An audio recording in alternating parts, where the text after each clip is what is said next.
Bonjour à tous, bienvenue dans le Mag sur Sensation. Aujourd'hui, je reçois le pilote automobile Joran Leneutre. Bonjour. Bonjour. Joran, vous avez 18 ans. Depuis cette année, vous êtes pilote en GT4 pour l'écurie Autosport GP LS Group Performance. C'est donc votre première saison dans cette catégorie. Avant, vous étiez en Clio Cup, mais tout a commencé il y a 11 ans avec le karting. Comment avez-vous découvert ce sport ? Alors tout simplement, ça vient de mes parents. En fait, mon père a décidé de construire une petite voiture pour participer au Little Big Man. Donc le Little Big Man, c'est une sorte de manifestation où plein de petites voitures se regroupent et roulent sur le circuit du Bugatti pendant le Le Mans Classique, qui est une manifestation très connue. Et donc ça part de là. Mon père a décidé de construire cette voiture et ma mère, pour la sécurité, a décidé de m'inscrire au karting pour apprendre un peu à piloter. Et donc c'est parti de là. Donc j'ai commencé à piloter. Puis après on a vu que ça marchait pas trop mal, donc on a commencé à aller voir la compétition et voilà, ça a commencé de là. C'est ça, parce qu'au fil des années vous participez à différentes compétitions en karting qui se concrétisent par de nombreux titres, 3 fois champion de Normandie, top 10 français en 2019, et cette année-là c'est d'ailleurs la consécration puisqu'à l'échelle internationale vous montez sur la 3e marche du podium du Rotax Max Challenge International Trophy. C'est votre plus beau souvenir en karting ? Oui, je pense l'un des plus beaux souvenirs, parce que clairement cette victoire, enfin cette 3e place, elle n'était pas attendu parce qu'on a eu beaucoup de problèmes pendant le week-end, donc franchement c'est, je pense, l'un des plus beaux résultats en karting. Surtout c'est une course internationale, donc ça marque un peu les esprits. Et en 2021 vous décidez de passer à l'automobile en Peugeot 208 Racing Cup. Pourquoi ce choix ? Parce que vous étiez plutôt bon en karting.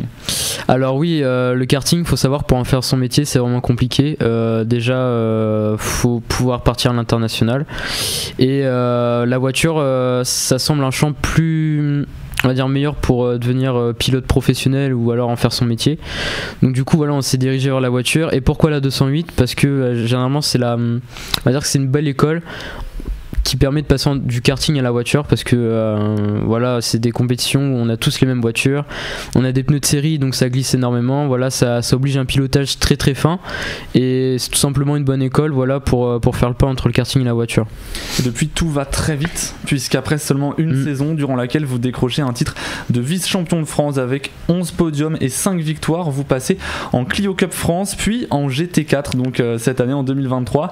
La GT4, on le rappelle, est l'une des catégories reine du sport automobile. Vous vous attendiez à ce que ça aille aussi vite ? Clairement non. Quand on a commencé la 208, on voulait clairement faire 2-3 ans de 208 pour vraiment assurer le coup et moi apprendre à piloter. Et puis clairement c'était pas nos ambitions de tout de suite performer, voilà. Mais bon, ça s'est pas passé comme ça. Donc forcément après la Clio Cup c'était le step logique après la 208, parce qu'on est toujours sur une voiture traction avant. Donc la Clio Cup c'était des slicks un peu plus puissants, donc mais toujours des mêmes courses avec de la bagarre et tout ça. Donc forcément c'était le step logique. Et puis la GT4, bon bah ça s'est fait sur le coup de la saison, enfin de l'hiver, et clairement non, on s'y attendait pas, hein. En 2 ans franchement on voulait rester en 208 nous. Vous êtes fiers de ce que vous accomplissez ? Oui, bah oui, forcément quand on prend un peu de recul par rapport à ça, on est forcément heureux, parce que c'est l'une des catégories reines du FFSA GT aujourd'hui, et c'est vrai que se retrouver là, c'est pas forcément de ce qu'on attendait quand on commençait, donc voilà, forcément. Alors, on le disait, vous avez eu l'occasion de découvrir plusieurs catégories, toutes assez différentes les unes des autres. Globalement, qu'est-ce qui vous plaît dans le sport automobile aujourd'hui ? C'est l'adrénaline, hein, qu'on a à chaque départ, c'est quelque chose qu'on vit qu'en sport automobile. La sensation aussi quand on gagne une victoire, c'est une consécration de tellement de travail en amont que ça fait forcément une sensation qu'on peut connaître que dans le sport, et le sport automobile en fait partie. Et tout simplement la vitesse aussi, tout ce qui est bagarre en piste, etc., c'est quelque chose qui est vraiment pas mal pour moi. Qu'est-ce que l'on ressent quand on est sur la ligne de départ d'une course automobile ? Alors on ressent surtout son pouls, c'est-à-dire son cœur, on le sent qui bat vite.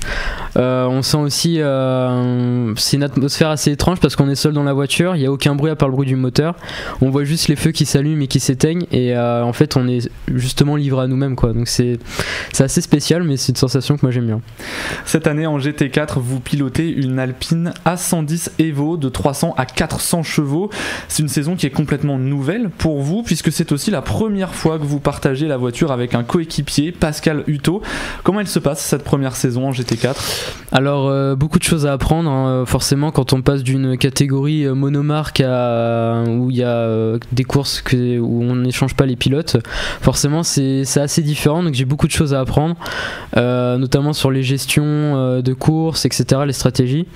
Donc forcément là les premières courses ont été assez compliquées, mais on a réussi à décrocher pas mal de bons résultats, notamment à Magny-Cours, et là la dernière course on a eu 2 abandons malgré une performance qui était là avec 2 top 10 pendant la qualification, donc ça prouve que la vitesse est là. Après il faut vraiment mettre tout bout à bout pour réussir. Alors vous le disiez, au mois de mai vous avez décroché votre premier podium en GT4 lors de la course de Magny-Cours. Vous avez également remporté le challenge Pirelli de la meilleure remontée à cette occasion, c'est-à-dire du nombre de places gagnées entre le départ et l'arrivée. Racontez-nous un petit peu votre course. Clairement c'est une course que je pense qu'on l'a fait une fois dans sa carrière, parce que en partant 30e, forcément ça tend pas forcément à être sur le podium, donc après on a fait vraiment la course parfaite, c'est-à-dire un bon arrêt au stand, une bonne stratégie, et donc du coup on a réussi à grappiller des places. Après il y a eu un safety car, donc ça a regroupé tout le monde, et après le safety car il y a eu pas mal d'accrochages et tout, j'ai réussi à me faufiler, et donc c'est pour ça qu'on a réussi à bien performer. Mais franchement c'est des courses vraiment parfaites et qu'on n'arrive pas à faire tout le temps, quoi. L'année dernière en Clio Cup vous aviez déjà remporté votre premier podium sur ce circuit. C'est un circuit que vous aimez particulièrement ? Alors oui, Magny-Cours, c'est un circuit qui vous réussit en tout cas. En tout cas qui me réussit, et puis moi je l'affectionne particulièrement parce qu'il est à la fois rapide, technique, et c'est un circuit complet, quoi. Moi franchement je l'aime bien. C'est un circuit sur lequel aussi on roulait des Michael Schumacher, des grands noms du sport automobile. Ça fait quoi de rouler sur une piste comme celle-ci ? Quand on est dans le meeting, on n'y pense pas forcément, on est plus concentré sur notre course, mais c'est vrai quand on prend du recul on se dit on était sur la même piste qu'eux, et ça se trouve il y a 20 ans on pouvait les croiser, quoi.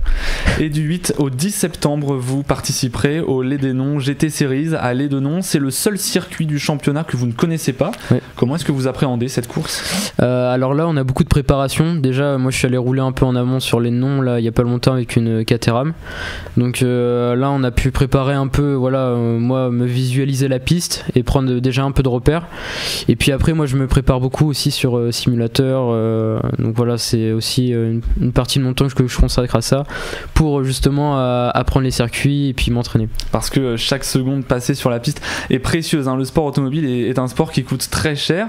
C'est quoi l'entraînement type du pilote pour être performant derrière un volant ? Vous parlez de simulateur. Ouais, alors simulateur, c'est le mot-clé aujourd'hui en sport automobile, parce que justement rouler aujourd'hui ça coûte très cher, donc pouvoir faire des entraînements où on veut, partout quand on veut, ça va être compliqué. Donc un simulateur c'est vrai que c'est un achat qui peut paraître conséquent sur le moment, mais à long terme c'est vrai que c'est plutôt ça revient vite à pas cher, et ça permet de nous entraîner sur les circuits comme je l'ai dit, à apprendre des pistes, et puis vraiment c'est très réaliste, donc ça permet vraiment de s'entraîner comme on veut, quoi. Et puis après aussi moi de mon côté je pratique aussi beaucoup de sport, parce que dans la voiture il fait très chaud, donc je pense qu'aussi le sport, une préparation physique à avoir, évidemment. En plus, je le disais au début de cette émission, vous avez 18 ans, vous venez donc de passer votre bac. Est-ce que vous comptez poursuivre les études cette année, ou justement consacrer plus de temps à votre passion ? Alors non, moi je vais continuer les études en même temps que ma passion, parce que depuis le début j'allie les deux, mais ça se passe bien, donc là c'est pas trop difficile alors non, faut être organisé, faut s'avancer, faut réussir à faire tout ce que les profs demandent, etc., quoi. Et donc cette saison en Formule 1 on a une écurie 100% normande, celle d'Alpine, composée de Pierre Gasly et d'Esteban Ocon. Vous avez vous-même fait vos gammes de karting sur le circuit d'Anneville en Bourville près de Rouen, un circuit sur lequel s'entraînait Pierre Gasly. Est-ce que votre rêve c'est de suivre les traces des 2 champions normands en pilotant un jour une Formule 1 ? Alors oui, ça c'est clairement, quand on commence le karting, quand on commence le sport auto, c'est quelque chose dont on rêve tous, hein, c'est d'arriver en F1. Mais après, est-ce que c'est vraiment réalisable aujourd'hui ? Il faut être réaliste. Pour arriver en F1, faut compter plusieurs millions d'euros, et c'est un sport très coûteux et compliqué, donc on peut pas aujourd'hui dire que c'est vraiment atteignable. Les 24 heures du Mans, c'est un objectif atteignable. Voilà, par exemple les courses d'endurance, le wake, le championnat du monde d'endurance, c'est vraiment des courses qui pour moi me font rêver depuis que je suis petit. Donc voilà. Merci beaucoup Joran Le Neutre d'avoir accepté notre invitation sur Sensation. Je rappelle que vous êtes pilote automobile en GT4 France. Pour suivre votre actualité, rendez-vous sur votre site joranleneutre.fr ou sur vos réseaux sociaux. Merci d'avoir suivi cette émission. Vous pouvez comme d'habitude la retrouver en podcast audio et vidéo sur notre site et notre application Radio Sensation.